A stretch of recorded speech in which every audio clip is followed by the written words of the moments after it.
The Nubian Empire Part 4: The Conquest of Egypt.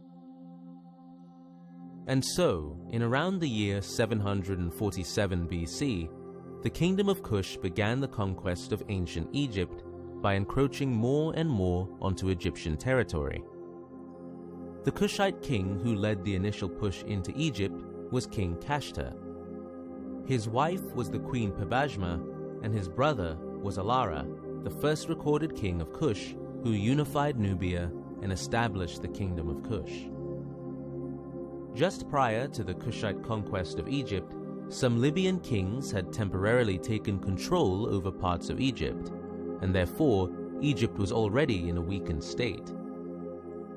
In reality, however, the Libyan kings were actually pawns of the Kingdom of Kush, who were essentially already ruling Egypt by proxy. When the Libyans attempted to rebel against the more powerful Kingdom of Kush and become independent, the Kushite kings decided to launch a full-scale attack and conquer the entire land of Egypt.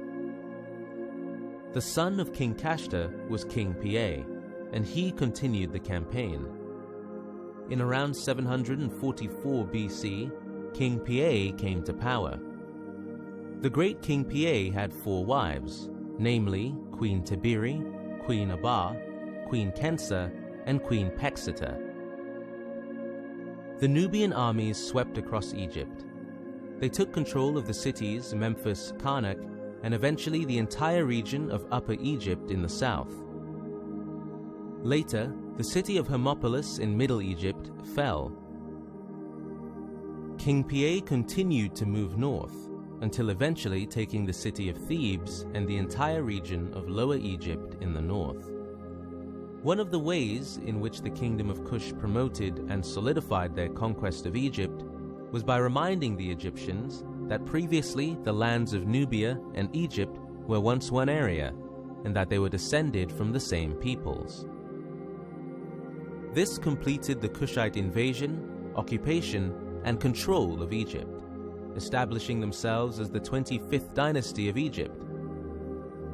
Upon his victory, King Piye constructed the temple of Amun at Gebel Barkal. King Piye continued to rule until around 714 BC.